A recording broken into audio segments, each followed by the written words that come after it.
Nous sommes rendus à une époque où la rapidité des informations est tellement considérable au point où cela a un grand impact dans notre vie.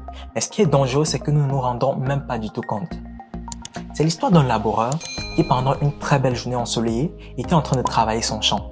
À un moment, il entend un bruit étrange sous le socle de sa charrue. Il descend donc regarder ce qu'il y a et du coup, il trouve tout un amas de trésors. C'était de l'or. Il récupère cet or-là, il met devant lui. Il commence à réfléchir sur comment est-ce qu'il va dépenser cela. Qu'est-ce qu'il va acheter? Comment est-ce qu'il va changer son style de vie, son train de vie? Après tellement de réflexions et d'embrouilles, il décide qu'il ne va rien faire de cela. Il récupère donc tous ces trésors-là qu'il met dans un coffre et il enterre tout au fond de son jardin. Ce qui est très intéressant, c'est que depuis lors, le comportement de ce monsieur a tellement changé. Ce monsieur qui était un monsieur grincheux devient du coup aimable.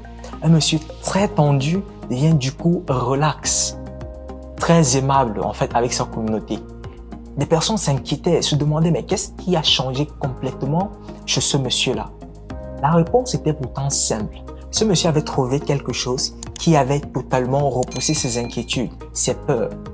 Il se disait que avec ce que j'ai comme trésor, quel que soit ce qui pourrait survenir, que ce soit des temps difficiles, que ce soit la souffrance, les intempéries, tout cela, je suis assuré parce que j'ai un trésor assez considérable qui peut me permettre de vivre un style de vie, même sans toutefois avoir ce que j'ai actuellement aussi.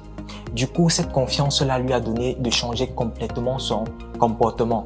Bien des années plus tard, quand il est sur le point de mourir, il rassemble sa famille autour de lui. Il dit à ses enfants, voilà dans le jardin, j'y ai mis un trésor.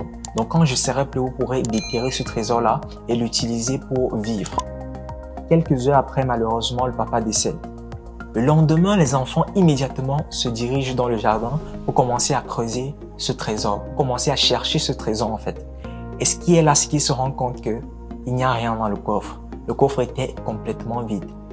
En fait, ce coffre-là avait été dépouillé des dizaines d'années auparavant. Alors la morale de cette histoire est assez simple. Le papa avait un trésor, une richesse qui lui a donné une très grande confiance en lui, ce qui lui a permis de vivre heureux tous les jours de sa vie. Tous les jours de sa vie, bien que cette richesse-là n'avait pas été utilisée. Alors la question qu'on peut se poser c'est, est-ce que le papa avait tort d'être heureux, sachant qu'il avait une richesse? La réponse est non en effet. Alors ramenons cela dans notre vie au quotidien. Tu es souvent triste de ce que tu n'as pas. Des fois tu te dis même la personne la plus pauvre du monde. La question que j'aimerais te poser maintenant est de savoir si tu demandes aux sourds, est-ce que le fait d'entendre le bruit des enfants, le chant des oiseaux, le bruit du vent, est-ce que tous ces éléments-là est une richesse? Si tu demandes à un aveugle, est-ce que le fait de voir le coucher d'un soleil, le sourire d'un visage, la beauté d'un enfant, est-ce que cela constitue une richesse? Demande à cet handicapé si le fait de courir sur les escaliers, le fait de marcher avec des enfants, de promener des bébés, est-ce que cela constitue une richesse? Bref, je t'ai pris ces exemples pour que tu sois honnête et que tu aies le courage d'apprécier la valeur de la vie, la beauté de ce que tu as. Peut-être tu n'as pas tout ce que j'ai cité, peut-être tu as quelques-uns, mais il faut savoir apprécier ce que tu as et te donner des raisons d'être heureux tout comme ce laboureur. Il n'avait pas en réalité le trésor dans son champ, mais du simple fait qu'il savait qu'il était riche, ça a changé complètement sa vie. Ça lui a donné la possibilité de vivre de très belles années, de très belles dernières années avec sa famille. Donc, arrête de te plaindre de ce que tu n'as, mais sois plutôt conscient de ce que tu as. Apprends à apprécier l'amour de tes proches, l'amour de ton père, de ta mère, de ta famille, de tes frères et sœurs, le sourire sur le visage d'un bébé. Apprends à apprécier cette beauté de la vie-là. C'est à partir de là que tu pourras réellement connaître le bonheur.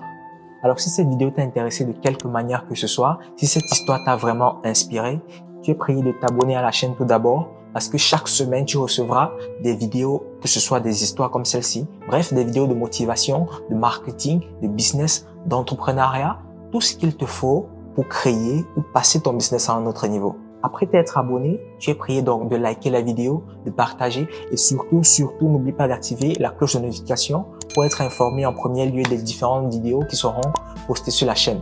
D'ici là, n'oublie pas, it's now, do it and stay hungry. Peace.